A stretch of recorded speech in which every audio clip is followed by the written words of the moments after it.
વાત કરીએ દાહોદની દાહોદમાં બાળકીની હત્યાની ઘટનામાં રાજનીતિ શરૂ થઈ ગઈ છે।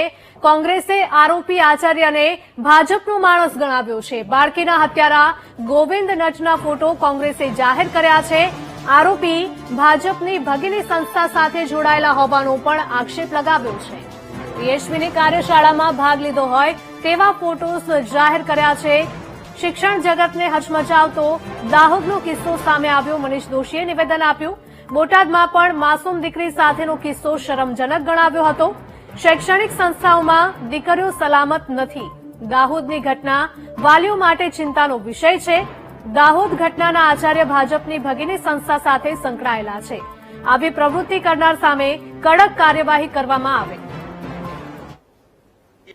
તો શૈક્ષણિક સંસ્થાઓમાં જે રીતની ઘટનાક્રમો બને છે એમાં દીકરીઓ સલામત નથી। આ સૌની ચિંતાનો વિષય એટલા માટે કે જે ઘટનાઓ આપણી સામે આવી એમાં ખાસ કરીને દાહોદની ઘટનાએ આપણા સૌના માટે ચિંતાનો વિષય, ખાસ કરીને વાલીઓ માટે પોતાની દીકરીઓને મોકલવી, માસૂમ દીકરીઓને, અને અહીંયા જે ઘટનાઓ થઈ એ આપણે સૌની સામે વાલીઓ માટે પણ આંખ ઉઘાડનારી, અને શિક્ષણ વિભાગ જે કુંભકર્ણની નિંદ્રામાં હંમેશા ઘટના બને પછી બધી વાતો કરે, પણ મારે આપના માધ્યમથી એ પૂછવું છે કે શાળાની અંદર, દાહોદની અંદર ઘટના બની, બોટાદની અંદર ઘટના બની, અગાઉ શાળા કેમ્પસમાં આવી ઘટનાઓ આવે તો સ્કૂલ મેનેજમેન્ટ કમિટી ક્યાં છે? શૈક્ષણિક સંસ્થાઓમાં દીકરીઓ સલામત નથી તેવું નિવેદન આપવામાં આવ્યું છે। દાહોદની ઘટના વાલીઓ માટે પણ એક ચિંતાનો વિષય ગણાવ્યો છે। દાહોદ ઘટનાના આચાર્ય ભાજપની ભગીની સંસ્થા સાથે સંકળાયેલા છે તેવો પણ આક્ષેપ કરવામાં આવ્યો છે। આવી પ્રવૃત્તિ કરનાર સામે કડક કાર્યવાહી કરવામાં આવે તેવી પણ માંગ કરવામાં આવી છે। તો દાહોદમાં બાળકીની હત્યાની ઘટનામાં રાજનીતિ હવે શરૂ થઈ ગઈ છે। સંવાદદાતા અપૂર્વ જોડાયા છે ફોનલાઈન પર। અપૂર્વ, જણાવશો કે કોંગ્રેસે આરોપી આચાર્યને ભાજપની ભગીની સંસ્થાનો એક ભાગ હોવાનું ગણાવ્યું છે અને અનેક આક્ષેપો પણ કર્યા છે।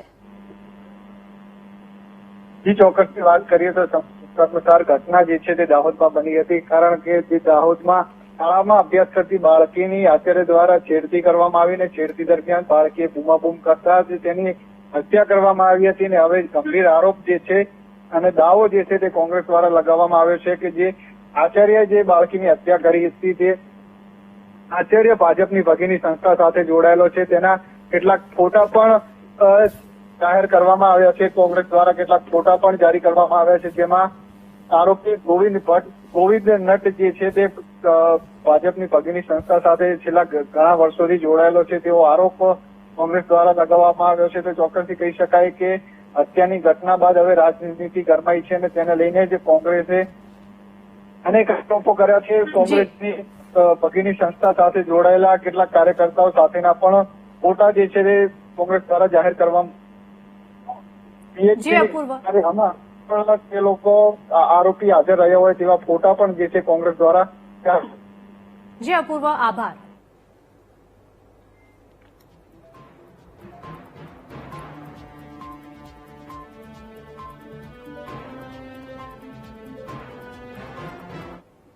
તો દાહોદમાં લંપટ આચાર્યને લઈને કોંગ્રેસના નેતા અમિત ચાવડાએ નિવેદન આપ્યું છે। દાહોદમાં જે ઘટના બની એ શરમજનક અને દુર્ભાગ્યપૂર્ણ ઘટના છે તેવું કહ્યું છે। તો આરોપીને દાખલારૂપ કડક સજા થવી જોઈએ। રાજ્યમાં ઘટતી જતી કાયદાની અસરકારકતા માટે ગૃહ વિભાગ જવાબદાર છે। દાહોદની જે ઘટના આવી છે બહાર આપણા સૌના માટે શરમજનક અને દુર્ભાગ્યપૂર્ણ છે।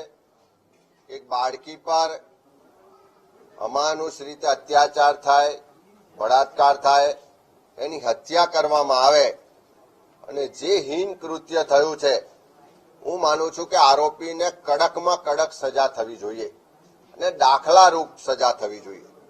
સાથે સાથે આખા ગુજરાતમાં અત્યારે રોજ ક્યાંક છેડતીના બનાવો બને છે, રોજ બળાત્કારના બનાવો બને છે, રોજ મહિલાઓના શોષણ અને અત્યાચારના બનાવો વધી રહ્યા છે। એની પાછળ સરકારની નિષ્ફળતા જવાબદાર છે. સરકારમાં બેઠેલા અધિકારીઓ કે જે પણ મંત્રી છે એમણે આમાં પ્રોએક્ટિવ રીતે ગુજરાતમાં મહિલાઓની સુરક્ષા અને સન્માન જળવાય એના માટે કાર્યવાહી કરવી જોઈશે.